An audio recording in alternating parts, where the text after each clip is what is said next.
Project పరిశీలనకు వచ్చే కేంద్ర రాష్ట్ర అధినేతలకు అధికారులకు ఆ ప్రాజెక్టు నిర్మాణానికి తమ భూములు ఇచ్చి త్యాగం చేసిన నిర్వాసితుల సమస్యలు పట్టవా, నిర్వాసితుల కాలనీల సమస్యలు పట్టవా అని అన్నారు. సిపిఎం ఏలూరు జిల్లా కమిటీ తరపున ఆ పార్టీ జిల్లా కార్యదర్శి రవి నేడొక ప్రకటనలో ప్రశ్నించారు. రాష్ట్ర ముఖ్యమంత్రితో సహా పోలవరం ప్రాజెక్టు అథారిటీ సీఈఓ, జలశక్తి చీఫ్ సెక్రటరీలు బృందం అందరూ పోలవరం ప్రాజెక్టు వద్దకు వచ్చి పనులు పరిశీలిస్తారని, అయితే నిర్వాసిత కాలనీలకు రారని, వారి సమస్యలు పట్టించుకోరని ఆయన ఆరోపించారు.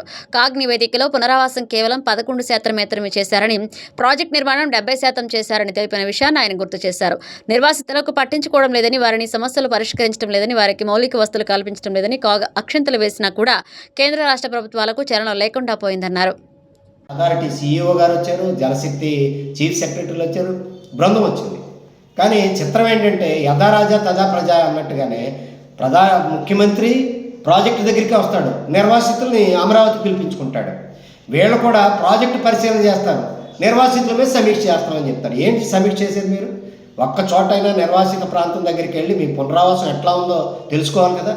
మీకు కాగ్ అక్షింతలు వేసింది, మీరు పునరావాసం చాలా ఘోరంగా చేస్తున్నారు, హీనంగా చేస్తున్నారు, 11% చేశారు, ప్రాజెక్ట్ నిర్మాణం 70% చేశారు, నిర్వాసితులు పట్టించుకోవట్లేదు, అక్కడ కనీస వసతులు లేవని చెప్పి అక్షింతలు వేసింది. అయినా ఈ ప్రభుత్వానికి సిగ్గుండదా? ఈ అధికారులకు సిగ్గుండదా? కనీసం అక్కడికి వెళ్ళి నిర్వాసితుల ప్రాంతాలకు వెళ్ళి ఎలా ఉంది ఏంటి అనేది పరిశీలన చేయాలి కదా. అంటే త్యాగాలు చేసేటువంటి పోలవరం నిర్వాసితుల పునాదుల మీద ప్రాజెక్టులు కడతారు, వాళ్ళని బలిపశువులు చేసే పద్ధతిలో వాళ్ళ పునరావాసం పట్టించుకోరు, ప్రాజెక్టు మాత్రమే కడతారు. అంటే రేపొద్దున ప్రాజెక్టు కట్టేసి నీళ్ళు నింపేసి వాళ్ళని జలసమాధి చేయాలనే కుట్రలో భాగం కాకపోతే ఏంటని చెప్పేసి మేము ప్రశ్నిస్తా ఉన్నాం. కాబట్టి ఈ వైఖరి తగదు. మీరు మరోసారి నిర్వాసిత ప్రాంతాలు పర్యటించి వాళ్ళ కష్టాలు తెలుసుకుని వాళ్ళ పునరావాసం చర్యలు తీసుకోవాలని చెప్పేసి